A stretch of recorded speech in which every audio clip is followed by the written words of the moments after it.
dari Fakultas Sarjana Keguruan, Program Studi Pendidikan Agama Islam IAIN Manado. Saya dari kelas PI1B akan menjelaskan sedikit materi tentang menggali sumber historis, sosiologis, politis Pancasila sebagai dasar filsafat. Untuk itu, sebelumnya saya berterima kasih kepada Bapak Wadani Anuli, SPD MPD, selaku dosen pengampu mata kuliah Pendidikan Pancasila yang telah memberikan tugas ini. Baiklah, selamat menyaksikan. 1. Sumber historis Pancasila sebagai sistem filsafat. A. Sila ketuhanan yang Maha Esa.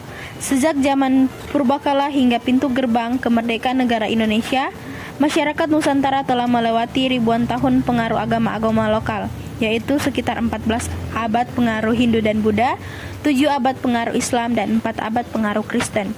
B. Sila kemanusiaan yang adil dan beradab. Nilai-nilai kemanusiaan dalam masyarakat Indonesia dilahirkan dari perpaduan pengalaman bangsa Indonesia dalam menyejarah. Bangsa Indonesia sejak zaman dahulu dikenal sebagai bangsa maritim, telah menyejarah ke berbagai penjuru Nusantara bahkan dunia. C. Sila persatuan Indonesia. Kebangsaan Indonesia merefleksikan suatu kesatuan dalam keragaman serta kebaruan dan kesilaman. D. Sila kerakyatan yang dipimpin oleh hikmat kebijaksanaan dalam permusyawaratan perwakilan. Demokrasi sebagai bentuk pemerintahan dari rakyat, oleh rakyat, dan untuk rakyat memang merupakan fenomena baru di Indonesia yang muncul sebagai ikutan formasi negara Republik Indonesia Merdeka. E. Sila keadilan sosial bagi seluruh rakyat Indonesia. Masyarakat adil dan makmur adalah impian kebahagiaan yang telah berkobar ratusan tahun lamanya dalam dada keyakinan bangsa Indonesia. Impian kebahagiaan itu terpahat dalam ungkapan gemah rupah lo jinawi tata tentrem kertara harja. Demi impian masyarakat yang adil dan makmur itu, para pejuang bangsa telah mengorbankan dirinya untuk mewujudkan cita-cita tersebut. 2. Sumber sosiologis Pancasila sebagai sistem filsafat. Sumber sosiologis Pancasila sebagai sistem filsafat dapat diklasifikasikan ke dalam 2 kelompok.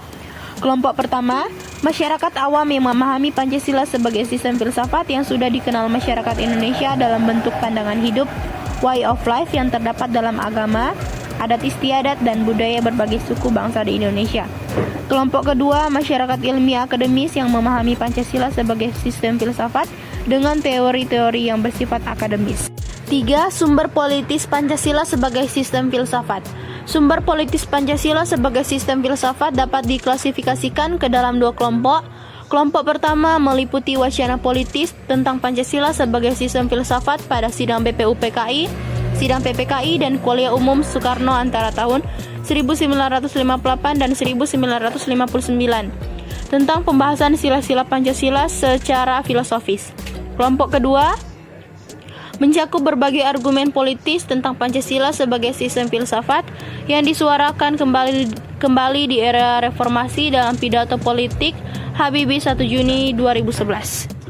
Kelompok kedua diwakili Habibie dalam pidato 1 Juni 2011 yang menyuarakan kembali pentingnya Pancasila bagi kehidupan bangsa Indonesia setelah dilupakan dalam rentan waktu yang cukup panjang, sekitar 1 dawarsa pada euforia politik di awal reformasi. Sumber politis Pancasila sebagai sistem filsafat berlaku juga atas kesepakatan penggunaan simbol dalam kehidupan bernegara. Garuda Pancasila merupakan salah satu simbol dalam kehidupan bernegara. Dalam pasal 35 Undang-Undang Dasar 1945 berbunyi sebagai berikut. Bendera negara Indonesia ialah sang merah putih. Pasal 36, bahasa negara ialah bahasa Indonesia. Pasal 36A, lambang negara ialah Garuda Pancasila dan semboyan Bhinneka Tunggal Ika. Pasal 36B, lagu kebangsaan Indonesia ialah Indonesia Raya. Bendera merah putih, bahasa Indonesia, Garuda Pancasila, dan lagu Indonesia Raya semuanya merupakan simbol dalam kehidupan berbangsa dan bernegara di Indonesia. Sekian penjelasan materi dari saya. Apabila ada salah-salah kata, mohon dimaafkan. Wassalamualaikum warahmatullahi wabarakatuh.